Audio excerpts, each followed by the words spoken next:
Right now at 6, a boost for business or a potential problem for police. Well, the city of Charlotte is one step closer to creating social districts in several areas across the city.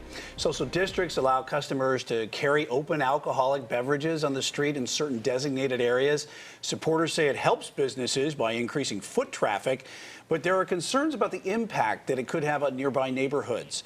Unlike in other local towns where the districts are already in place, in Charlotte, many of the areas requesting to become social districts are right next to where people live.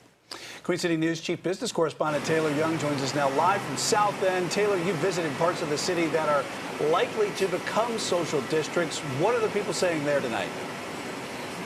Yeah, Brian, South End being one of them. So the majority of the people that we spoke with, they say they're on board with the idea. They're excited about it, especially business owners in this part of town. But we did hear some concerns of people wondering how it's going to be implemented and regulated.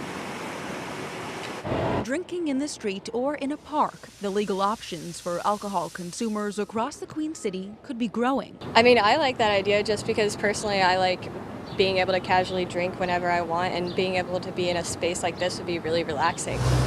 Social districts are already legal in North Carolina. An upcoming vote by City Council could make Charlotte the next city to adopt the idea. With things like this, it opens up people to be able to do more business in terms of sales. Condados knows the concept well. Prior to opening a new location in South End, their restaurant in Grand Rapids, Michigan was located in the heart of a social district. It was kind of great just seeing people socializing, sitting at, the park areas along the river in Grand Rapids, and I think that with Charlotte, with the light rail trail, that's going to be awesome. Grand Rapids is one of several towns Charlotte officials scoped out when making recommendations for City Council. Just like in Michigan, the districts would need signs, specific cups, and designated areas for consumption.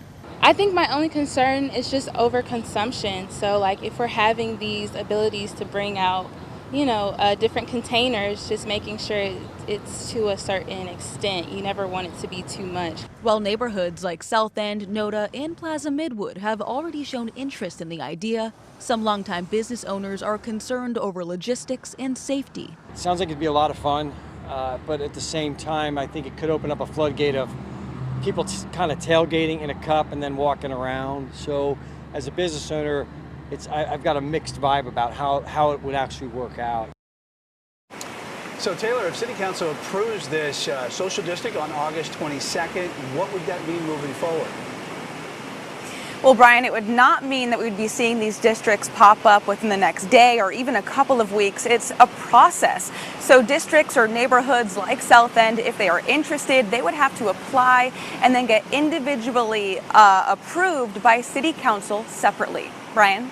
Yeah, weighing the pros and cons of having a social district and drinking out in public. Taylor, thank you. Many cities, as mentioned, near Charlotte already have social districts in place, and that includes Kannapolis, Salisbury, and Albemarle.